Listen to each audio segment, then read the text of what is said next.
ce soir-là. L'Afrique ne célébrait pas seulement un trophée, elle testait une limite. Quand Sadio Mané a levé la coupe, quelque chose a cédé, pas dans le stade, dans les esprits. Parce que ce qui a tremblé ce jour-là, ce n'était pas des filets, c'était une vieille architecture mentale, celle qui nous avait appris à admirer ailleurs, à croire que la grandeur venait toujours de l'extérieur. Cette victoire n'est pas arrivée par surprise. Elle est le résultat d'années de discipline, de silence, de travail sans mise en scène, pas un miracle, une préparation. Et c'est précisément pour cela qu'elle dérange. Un Africain qui gagne sans permission n'est pas un accident. C'est une anomalie pour un ordre injuste. À Dakar, Bamako, Ouagadougou, Abidjan, Kinshasa, dans la diaspora, le même battement s'est imposé. Un instant rare où un continent s'est reconnu dans un même geste, mais cet instant porte une charge, car quand une victoire devient collective, elle cesse d'être neutre, elle transforme un joueur en repère. À partir de là, tout change. La gloire protège, mais elle isole. Les projecteurs éclairent, mais ils endorment aussi. Le système ne combat pas ce genre de symbole frontalement, il l'embrasse, il le célèbre, puis il le neutralise doucement par des contrats, par des scènes, par un silence élégant. Et c'est ici que la question commence. Pas a-t-il mérité ce trophée ? 3S, il l'a mérité. La vraie question est plus dangereuse. Que fait-on d'une victoire quand elle appartient à un peuple ? 3S, quand une réussite devient un miroir. Elle oblige chacun à se positionner, y compris celui qui la porte, et parce qu'à partir de ce moment précis, ne rien faire n'est plus une absence, c'est déjà un choix. Quand un symbole naît, le confort devient une tentation, et la responsabilité, une pression, et l'histoire, elle, ne se presse jamais. Elle observe, la victoire ouvre une porte, mais elle impose un prix. Quand tu gagnes seul, tu deviens une star. Quand tu gagnes pour un peuple, tu deviens un repère. Et un repère n'a plus le droit à l'innocence. À partir de cet instant, les regards changent. Les enfants n'admirent plus seulement le talent, ils projettent impossible. Les jeunes n'imitent plus un geste, ils cherchent une direction et pendant que le peuple espère, d'autres observent en silence. Les médias cadrent, les sponsors calculent, les élites évalue le risque, parce qu'un symbole africain qui reste conscient est instable, il parle sans parti, il touche sans filtre, et surtout, il n'a pas besoin d'autorisation. C'est pour cela que la victoire inspire autant qu'elle dérange. Elle rappelle une vérité que certains préfèrent oublier, le talent africain n'a jamais manqué. Ce qui a toujours été contrôlé, c'est sa portée. On applaudit quand l'Africain marque, on se crispe quand il questionne. Le système aime le héros performant. Il craint le héros lucide. Alors il propose un marché, jamais formulé clairement, toujours confortable, parle, mais pas trop, inspire, mais ne dérange pas et représente, mais ne révèle rien. Ce n'est pas une attaque, c'est une absorption. Et c'est là que beaucoup se perdent. Pas par trahison brutale, par glissement progressif. On ne leur demande pas de mentir et on leur demande de sourire pendant que l'essentiel disparaît. L'Afrique a déjà connu ce scénario, des voix devenues prudentes, des symboles transformés en marques, des héros applaudis, puis rendus inoffensifs. Pas achetés par l'argent seulement, achetés par le silence. Et pourtant, quand l'enfant africain regarde ce trophée, il ne voit pas un contrat, il voit un impossible qui vient de tomber. C'est là que la tension se crée entre ce que le peuple projette et ce que le système attend. À partir de ce point, chaque silence parle, chaque choix pèse, parce qu'une victoire qui réveille ne peut pas rester décorative. Et quand un symbole refuse de regarder le réel, il cesse d'éclairer. Il devient un objet. Le piège ne se referme jamais brutalement, il se referme doucement, et il commence toujours après l'apogée, quand l'émotion est haute, quand la vigilance baisse à ce moment précis.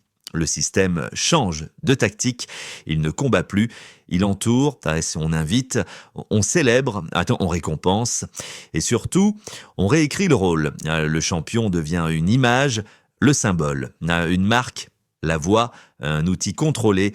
Ce n'est pas une conspiration. C'est une méthode éprouvée.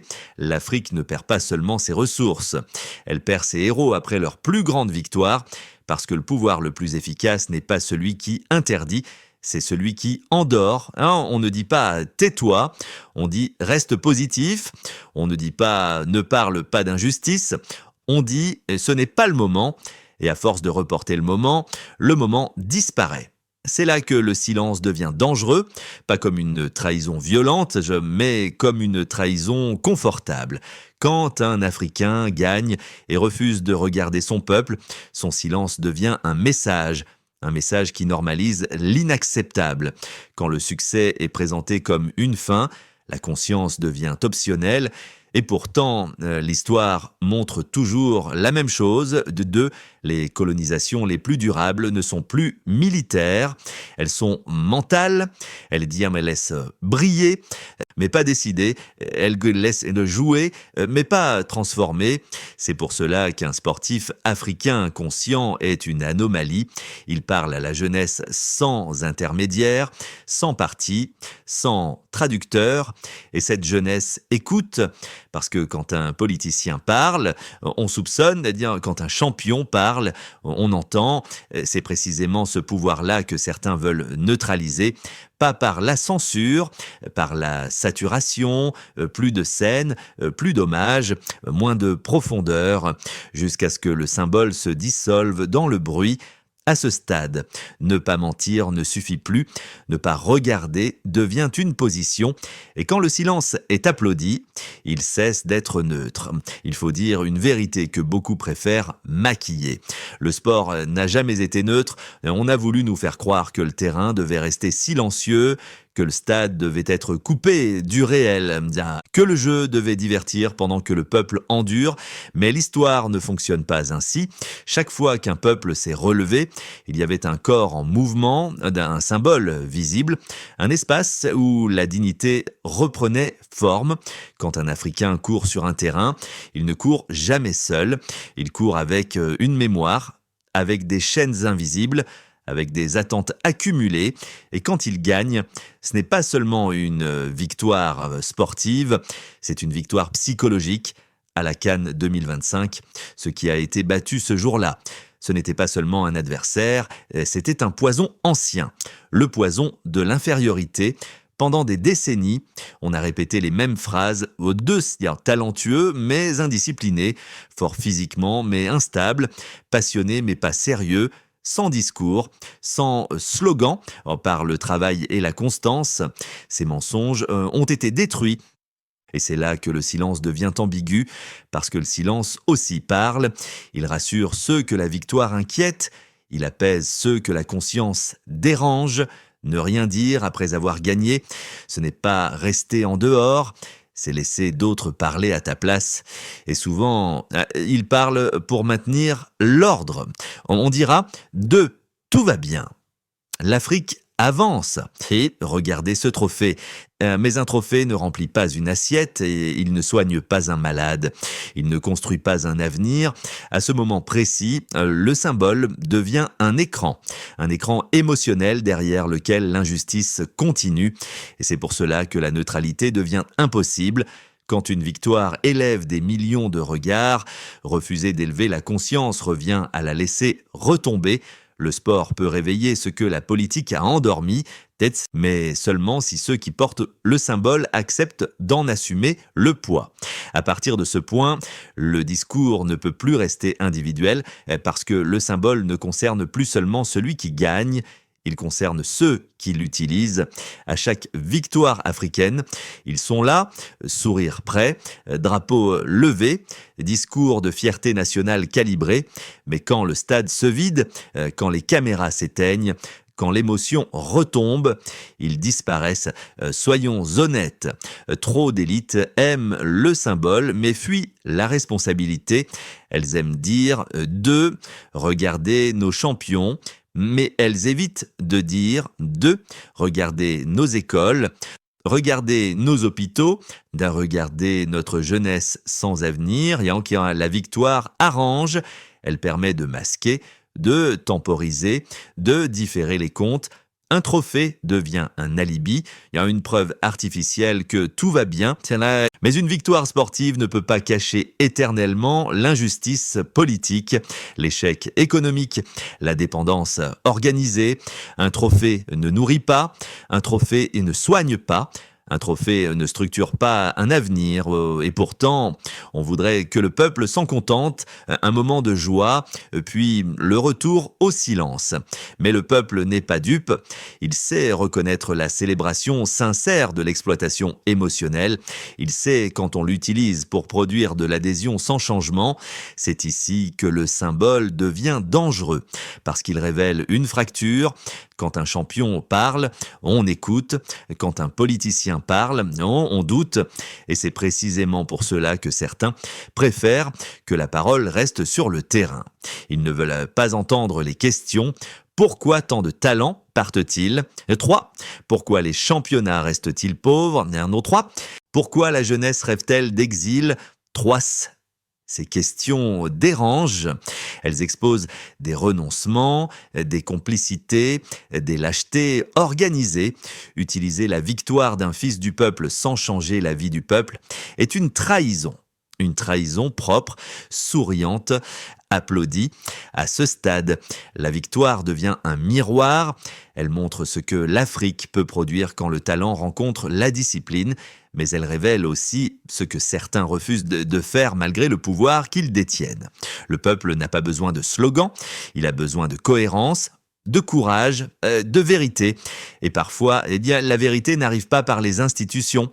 Elle arrive par le sport, par la culture, par la rue. C'est pour cela que le symbole inquiète, parce qu'il parle là où les discours officiels échouent. À partir de là, il n'est plus possible de faire semblant, ni pour ceux qui portent la victoire, ni pour ceux qui la récupèrent. Quand un symbole éclaire, il oblige à choisir. Soit on transforme l'émotion en responsabilité durable, soit on la consomme jusqu'à l'épuisement. Et l'histoire, elle, note toujours la différence. Chaque grand vainqueur arrive un jour à un carrefour. Il ne l'a pas choisi, il y est conduit.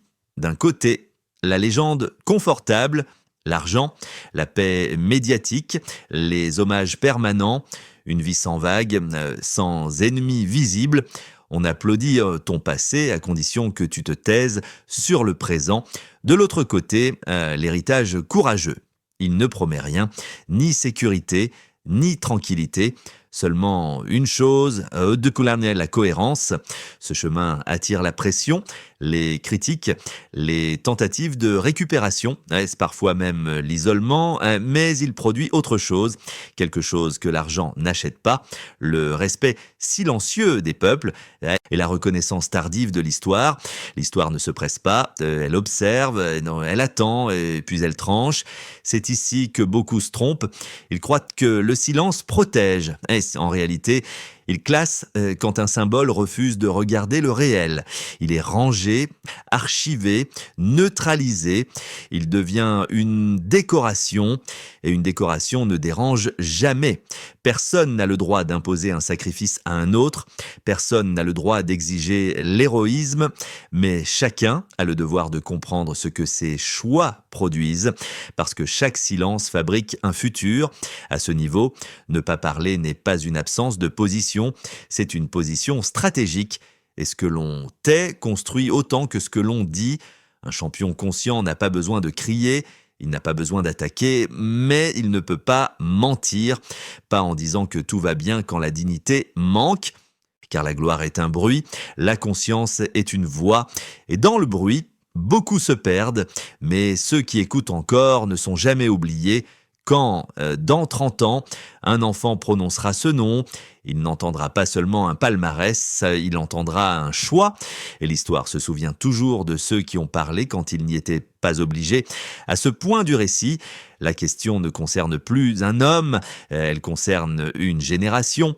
parce qu'un symbole ne vit jamais seul, il est porté, amplifié ou vidé de sa substance. L'admiration n'est pas une destination, c'est un point de départ. Regarder un champion gagner ne suffit pas, le célébrer ne suffit pas, le transformer en mythe est même dangereux, car le mythe dispense de l'effort.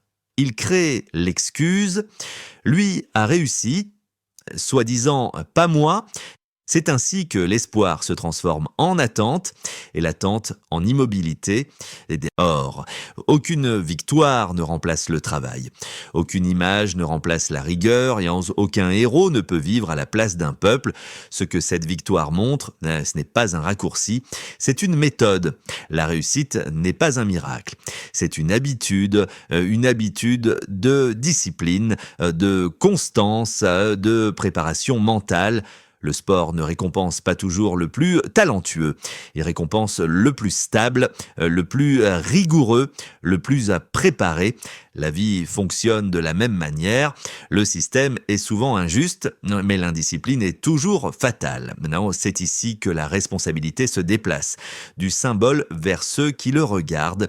Ne transformez pas vos héros en excuses, transformez-les en repères, imitez la discipline, pas seulement le succès. Le continent n'a pas besoin de plus de stars, il a besoin d'ingénieurs solides, de médecins engagés, d'agriculteurs modernes, d'artisans fiers, de créateurs exigeants.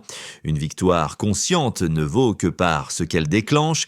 Si elle produit de la rigueur, elle transforme. Si elle produit de l'attente, elle endort. C'est ici que se joue la suite. Pas sur un terrain et dans le quotidien.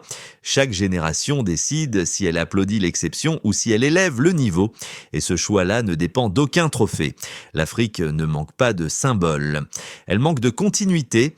Chaque victoire ouvre une fenêtre. Mais cette fenêtre se referme vite si personne ne change de position. Un moment d'émotion ne devient historique que s'il est transformé en conscience. Sinon, il reste un souvenir, beau, inoffensif. Le monde n'a aucun problème avec une Afrique qui brille, il a un problème avec une Afrique qui décide.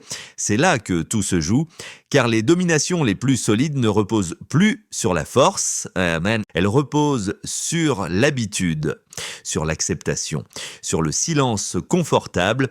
Quand une victoire est applaudie sans être prolongée, elle devient un produit. Quand un symbole est aimé sans être interrogé, il est neutralisé. Et pourtant, une conscience éveillée est plus dangereuse qu'une armée sans vision. Le sport a déjà prouvé une chose, il peut unir ce que les frontières ont divisé, il peut réveiller ce que la politique a endormi, mais seulement si ceux qui gagnent et ceux qui regardent refusent de s'endormir ensemble. La question n'est plus de et avons-nous gagné 3S. La question est de qu'allons-nous défendre maintenant que nous sommes visibles 3S, parce que le sommet n'est pas un refuge, c'est un point de diffusion de là-haut. Chaque silence porte loin, chaque mot aussi. L'histoire ne demande pas des slogans, elle demande des positions. Et elle se souvient toujours de ceux qui ont utilisé la lumière pour éclairer le chemin, pas quand ils y étaient obligés, mais quand ils pouvaient choisir de se taire.